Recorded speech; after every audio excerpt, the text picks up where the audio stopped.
Welcome back, everybody, to another edition of the WDS Gaming Video Series. My name is Richard Walker. Today, we're going to take a step out of the norm, and instead of providing a game series introduction, we're going to take a close look at the newest patch for the Civil War Battle campaign games. In the spotlight will be Campaign Antietam. This is the 4.03/4.04 patch and is perhaps the series' most ambitious renovation to date. I counted and there are a total of 47 bulleted changes and 16 bug fixes. That's a lot of fixes.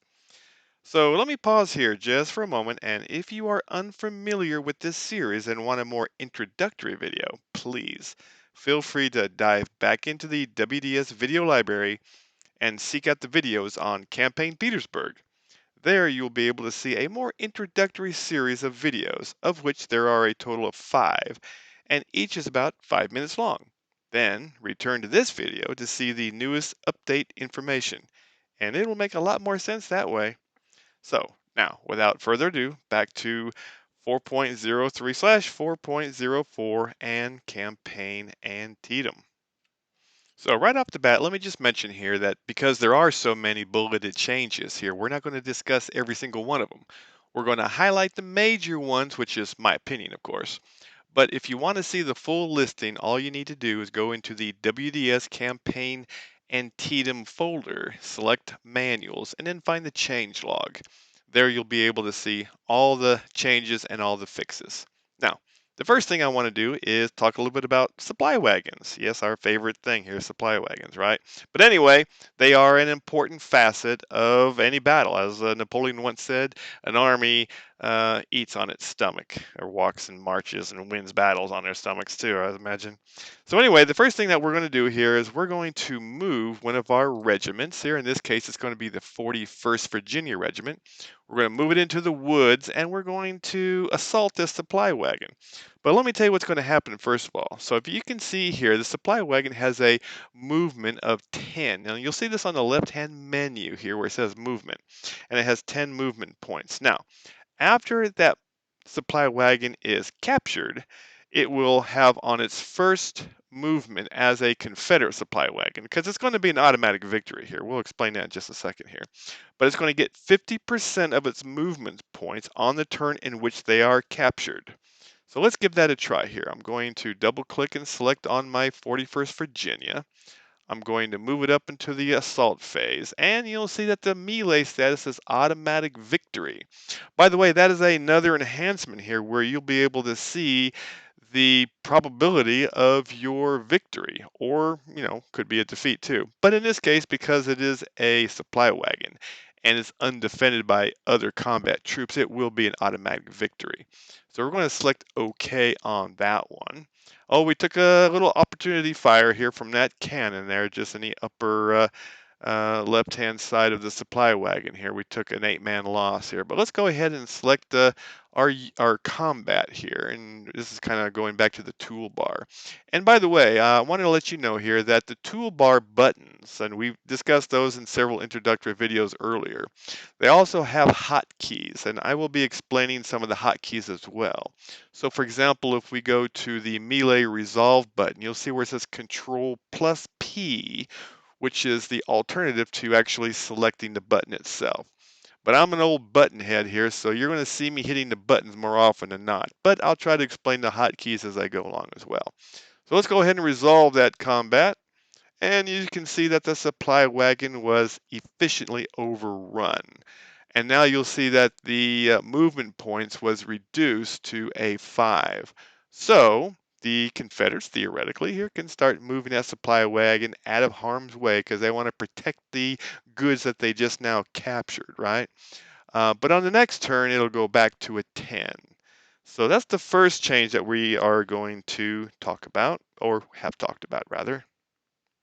Our next enhancement has to do with leaders. Oh, by the way, did you notice our 3D map here? Still looks pretty cool. And we're going to be switching the maps from various versions, from the 2D to the 3D, from the zoom in to the zoom out. So right now we're in the zoom in 3D mode here. We're going to talk a little bit about leaders, and One of the adjusted changes is that leaders mounting and dismounting will not trigger opportunity fire. So if they're stacked in with a combat unit and the leader decides to go from horseback to on foot, that action in and of itself will not trigger opportunity fire. So let's give it a shot here. We're going to select this hex here containing Brigadier General Wright and the 3rd Georgia Regiment, and we're going to move it into harm's way where they took a little opportunity fire and lost 3 men. Now, I'm going to unselect the 3rd Georgia, so all you can see is Brigadier General Wright. And now I'm going to go ahead and dismount him. So let's go back to units and we're going to change the formation, which I could do if I want to hit Control C. But so we'll go ahead and change formation. Now, looking at the leader box there, you'll see where it says mounted now. So I click on it and it says unmounted. And you can see where the horse disappeared because now the leader is on foot. Someone else must be holding his horse, but it's out of view, right? But anyway, here you can notice that there was no opportunity fire. And I can do it as often as I want to because changing formation for a leader from mounted to dismounted does not cost movement points. So let's just do that a few times. Here you can see the horse appear and disappear. Let's do that another time or two. And you'll notice, oh, wow, look here, there's no opportunity fire. So now that's the enhancement for that. Now, back to another view here. This is the 3D zoom out, and we're going to discuss another leader enhancement. It says adjusted leader movement. Lone leaders can't approach enemy units within 4 hexes and within line of sight if they aren't accompanied by friendly troops or if friendly units are closer. So, in other words, here leaders can't go scouting around here for enemy units here without being stopped. Okay, so just kind of keep that in mind. That's a good enhancement here. That's been a pain point here for a long time. All right, we have another view here of the 2D zoom out mode, and I got a couple of other leader enhancements. These aren't going to be easily demonstrated here, so I'm going to read them to you. So for leaders, it's reduced the victory point multiplier for killed leaders to a multiplier of 1.25 and for captured leaders to 1.5. And also for leaders, it's been adjusted that leaders will seek out a formed unit to stack with when under AI control. That's a good one here because anytime you can enhance the artificial intelligence or the AI, that's always going to be a good thing. You know, we're always looking for ways to improve solitary play, and of course, that's going to be playing against the artificial intelligence or AI.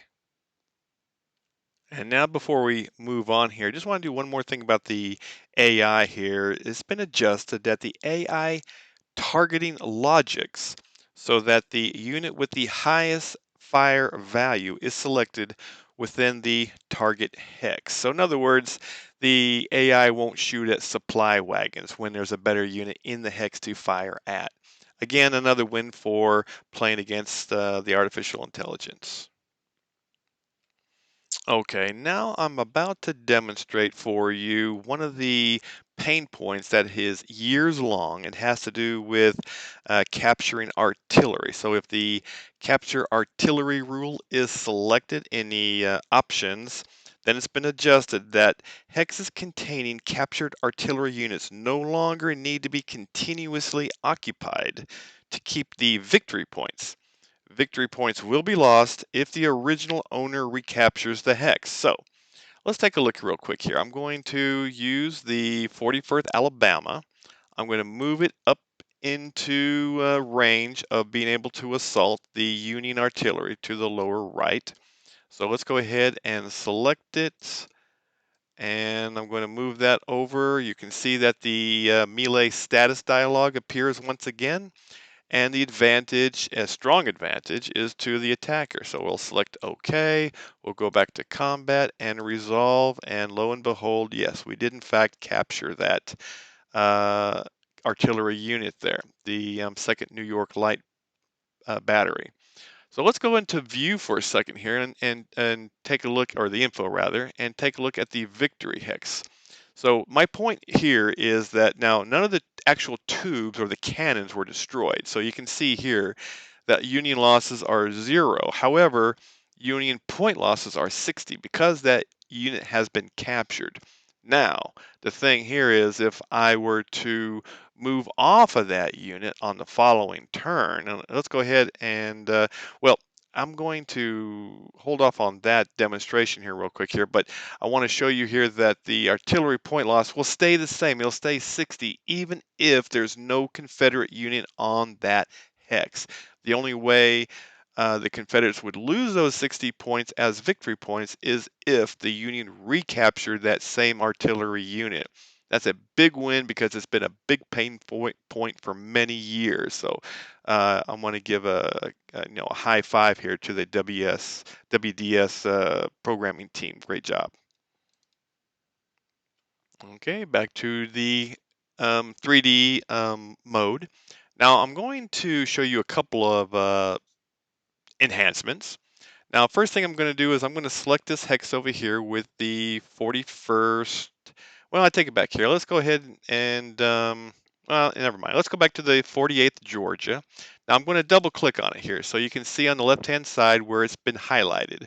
Now before, if I were to, keep on clicking on it, nothing would happen. It would just continue to stay selected until I moved off of it or went over to the actual info box and clicked on it there.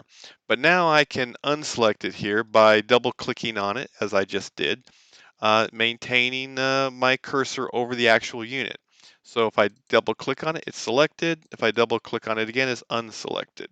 So that's another enhancement. So let's go ahead and select it again here. I'm going to show you something real quick here. I'm going to take some opportunity fire here, hopefully, and going to move back. Okay, so now you see the dead bodies here, right? That's called carnage.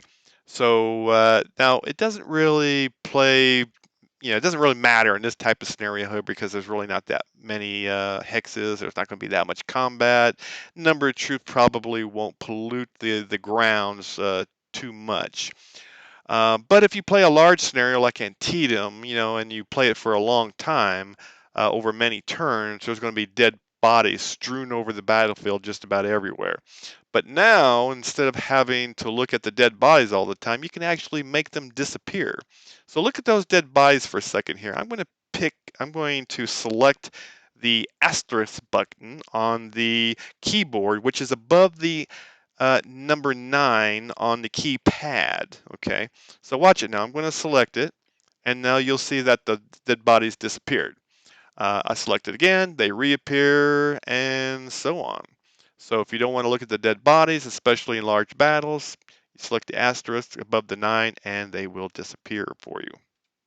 The next one here, I'm going to read to you and then I'm going to demonstrate it. So it's been adjusted to highlight the command range. So if multiple leaders are selected, then the highest ranked leader will be used to determine the highest command range. So it's not necessarily the first on the list. Also, if no leaders are selected in a hex, but this command is active, then the highest ranked leader's range is displayed. So first of all, let me go ahead and select this leader over here with the A. And A, by the way, stands for Army. And you can see that it's Robert E. Lee here. So we're going to move General Lee up to his brigade commander because he needs to find out what's going on the battlefield. That's Brigadier General Mahone. Now we're going to select it right there, as you see.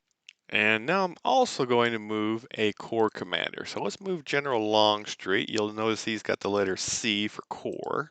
Move him into the same hex. So now I got an army commander, a corps commander, and a brigade commander here. Now let's go ahead and leave General Lee off, unselected, but we're going to select General Mahone. So now we're going to select C for command range. And you'll notice here that the command range is selecting for the corps commander because Lee's not selected. But between the corps commander and the brigade commander both being selected, it's going to select the corps commander's range. If I unselect General Longstreet, then you'll notice where it goes only to the brigade commander's command range. All right, and for our next demonstration, it's been added that a range tool has been added, and you can access that by selecting the shift plus the left click from the mouse to have the distance from a current hot spot. So you can see that the selected hot spot is the 8th, rather the 6th of Virginia and the Fredericksburg battery. So I'm going to hold down the shift key so you can find out how far away a hex is. Maybe there's a unit there. Maybe you want to find out, well, is that a good enough, is that target close enough for me to bother shooting at? So let's go hold down the shift key and I'm going to select the left button and you can see it has a range of 9. If I unselect the mouse key, the range will disappear. So that was a 9. And you can see this is a range of 6. Over here, this is a range of 5, just below the Union units here. If I wanted to shoot at the Army commander for the Union, I hold it down and that commander is at a range of 10. Pretty cool. The next thing that has been added here is the auto defense fire dialog. And you can see here where infantry now has a medium range that can be selected. Now you can pull up this dialog by simply selecting the Alt button plus the F button. And that'll give you the same dialog as you see here. So medium has been added for infantry now. All right, let's talk about artillery here. And you can see where I have selected right here the Fredericksburg, Virginia battery. It's been adjusted so that artillery cannot unlimber within forests or villages unless they have a clear non-forest or village hex in any direction. So I've purposefully put the artillery surrounded by other forest hexes. So if I attempt to change the formation, and you look in the um, bottom left-hand side, you'll see the little blurb pops up where artillery cannot unlimber within forest and town. So I attempted it and I failed, and that's because of the enhancement. Also, and I'll read to you here another one along those same lines, it's been adjusted so that artillery in forests and villages will not benefit from a defensive hex bonus range versus ranged attacks if the attack is directed through a clear hex side. So another artillery enhancement. Now I'm going to read to you a little bit about routed units. So you see this unit right here that's routed. It's the unfortunate 16th Virginia with the big R. Now you can see it says here on the changelog, it's been adjusted so that routed units no longer provide a line of sight, but will detect enemy units within 3 hexes and they will be marked with a question mark. Also, it's been adjusted that routed units must increase their distance from enemy units unless a friendly combat capable unit is in between them. This can potentially result in routed units not being able to move at times, and the check is based on line of sight. Now, folks, I'm going to demonstrate one of my favorite enhancements. It's been added that reachable hexes command. In other words, the program will tell you what hexes a unit can potentially reach with the available movement points. Let's demonstrate that using a leader. Of course, this would apply to all units, not just leaders. But we'll pick Major General Anderson here and we'll select him, and you can access this by hitting the hotkey of 0, and now you can see the shaded areas that cannot be reached. The unshaded areas can be reached. Now look at the shaded areas will get closer to the unit as I lose movement points. All right, so I'm just going to move around a little bit, and you'll see that the shaded areas are getting closer to my leader. And as soon as I run out of movement points and can't move anywhere, the entire area will be shaded.